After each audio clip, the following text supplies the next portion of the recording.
સંસ્કારી નગરી વડોદરાના આંગણે મુખ્યમંત્રીના હસ્તે વિવિધ વિકાસના કામોનું લોકાર્પણ અને ખાતમુહૂર્તનો કાર્યક્રમ યોજવામાં આવ્યો હતો.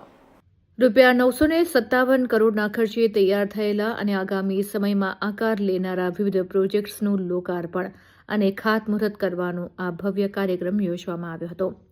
આ કાર્યક્રમ ગુજરાતના મુખ્યમંત્રી ભૂપેન્દ્રભાઈ પટેલના વરદ હસ્તે યોજવામાં આવ્યો હતો.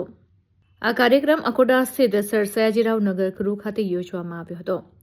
શહેરના પાયાના માળખાકીય સુવિધાઓને સુદૃઢ બનાવવાના હેતુથી પાલિકા દ્વારા આ કરોડોના કામોનું આયોજન કરવામાં આવ્યું છે. આ પ્રસંગે રાજ્યના નાણામંત્રી કનુભાઈ દેસાઈ, મહિલા અને બાળ કલ્યાણ મંત્રી ડોક્ટર મનીષાબેન વકીલ, રાજ્યકક્ષાના મંત્રી દર્શનાબેન વાઘેલા વિશેષ ઉપસ્થિત રહ્યા હતા. આ ઉપરાંત ગુજરાત સરકારના મુખ્ય દંડક શ્રી બાલકૃષ્ણ શુક્લ પણ ઉપસ્થિત રહ્યા હતા. તો વડોદરાના મેયર પિંકીબેન સોની, સાંસદ ડોક્ટર હેમાંગ જોશીની પ્રેરક ઉપસ્થિતિમાં કાર્યક્રમ સંપન્ન થયો હતો. આ અવસરે શહેરના તમામ ધારાસભ્યો, ડેપ્યુટી મેયર, સ્થાયી સમિતિના અધ્યક્ષ અને અન્ય પદાધિકારીઓ પણ સહભાગી બન્યા. મ્યુનિસિપલ કમિશનર અરુણ મહેશ બાબુએ જણાવ્યું હતું કે આ વિકાસ કાર્યોથી વડોદરાના નાગરિકોની સુખાકારીમાં વધારો થશે. શહેરના હિતમાં લેવાયેલા આ મહત્વપૂર્ણ નિર્ણયો અને પ્રોજેક્ટ્સના અમલીકરણથી વડોદરા સ્માર્ટ સિટીની દિશામાં વધુ એક મજબૂત કદમ માંડશે. વડોદરાના નાગરિકોમાં પણ આટલા મોટા પાયે થઈ રહેલા વિકાસના કામોને લઈને અનેરો ઉત્સાહ જોવા મળી રહ્યો છે. સર્વાર્થ સાધિકે શરણ્યે ત્રંબ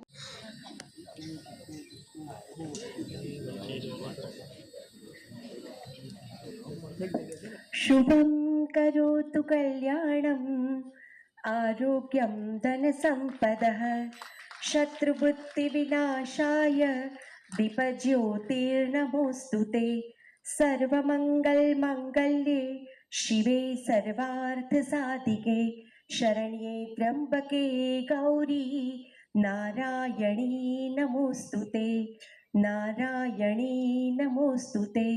ઓમ ગંગ. જોરદાર તાળીઓ થઈ જાય. માનનીય મુખ્યમંત્રી મહોદયનું સ્વાગત સન્માન અભિવાદન થઈ રહ્યું છે. ત્યારબાદ હું આમંત્રિત કરીશ શહેર ભાજપ સંગઠનની ટીમને. ડોક્ટર જયપ્રકાશ સાદર આમંત્રિત છો આજના પ્રસંગે સ્વાગત પ્રવચન માટે. શ્રી અરુણ મહેશ બાબુ.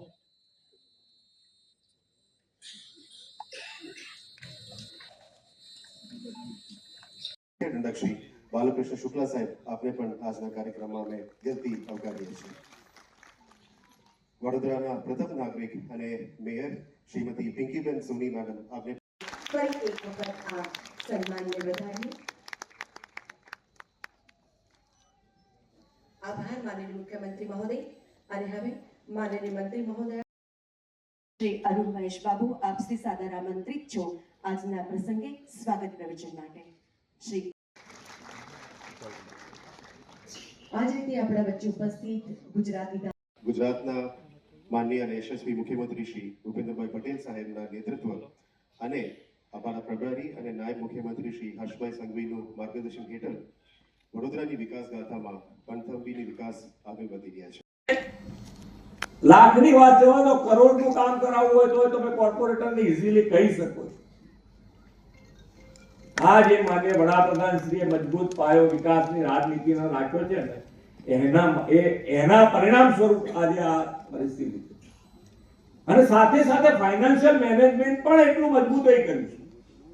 અને એટલે આજે ગુજરાત આખા દેશમાં ફાઇનાન્શિયલ મેનેજમેન્ટમાં નંબર 1 પોઝિશન ઉપર છે. નંબર 1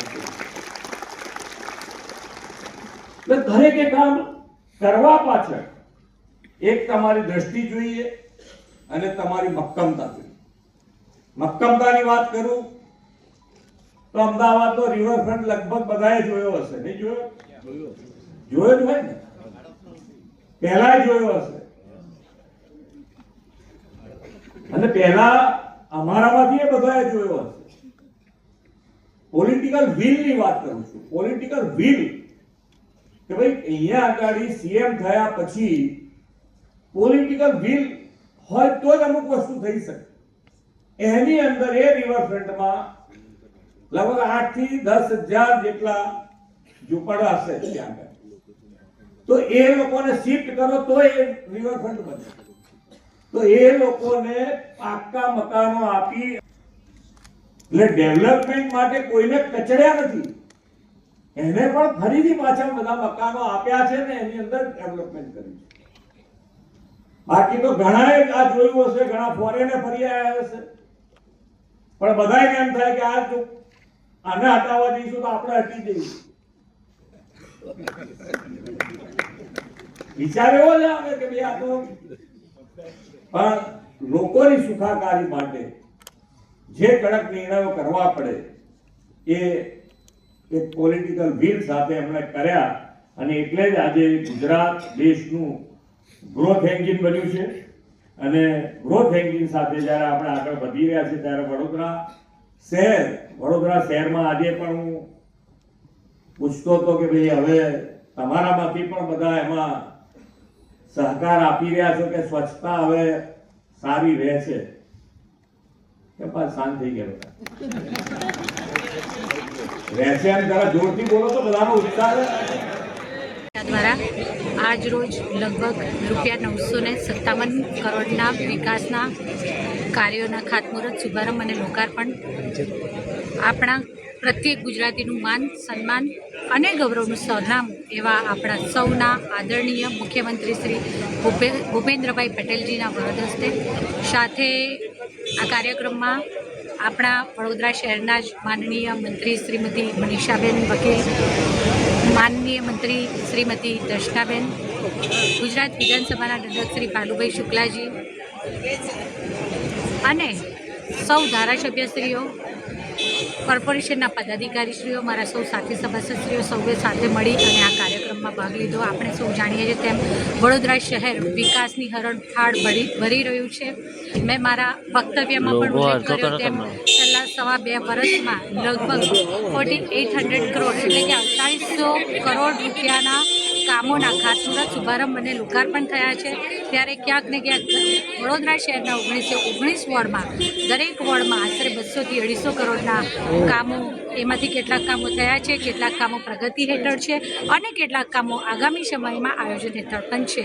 આ પ્રસંગે હું આદરણીય મુખ્યમંત્રી શ્રી ભૂપેન્દ્રભાઈ પટેલજીનો ખૂબ ખૂબ આભાર અભિવ્યક્ત કરીશ. આદરણીય વડાપ્રધાન શ્રી નરેન્દ્રભાઈ મોદીજીનું 2047 વિકસિત ભારતનું જે સ્વપ્ન છે અને આ સ્વપ્ન સાકાર કરવા માટે એમનું જે વિઝન છે અને વિઝનને મિશન બનાવી અને આદરણીય મુખ્યમંત્રી શ્રી ભૂપેન્દ્રભાઈ પટેલજી અને આદરણીય ડેપ્યુટી સીએમ સાહેબ એટલે કે નાયબ મુખ્યમંત્રી શ્રી હર્ષભાઈ સંઘવી એટલે ખરા અર્થમાં ટ્રિપલ એન્જિનની સરકાર જ્યારે સમગ્ર ગુજરાતના વિકાસને હરણફાળ ભરવા માટે પ્રયત્નશીલ છે, ત્યારે વડોદરા શહેર પણ ગુજરાતમાં અગ્રેસર રહે તે દિશામાં વડોદરા શહેરનું સૌ શીર્ષસ્થ નેતૃત્વ સાથે મળી અને આ કામોની રજૂઆત પણ કરવામાં આવે છે. અને જે કામોના ખાતમુહૂર્ત જે શીર્ષસ્થ નેતૃત્વમાં થાય છે તે જ કામોના શુભારંભ અને લોકાર્પણ પણ આ જ નેતૃત્વના વરદ હસ્તે કરાવવામાં આવ્યા છે. આજ રોજ વડોદરા શહેરના સૌ કોઈને હું ખૂબ ખૂબ અભિનંદન પાઠવું છું. ₹957 કરોડના કામોના ખાતમુહૂર્ત, શુભારંભ અને લોકાર્પણ પ્રસંગે આભાર.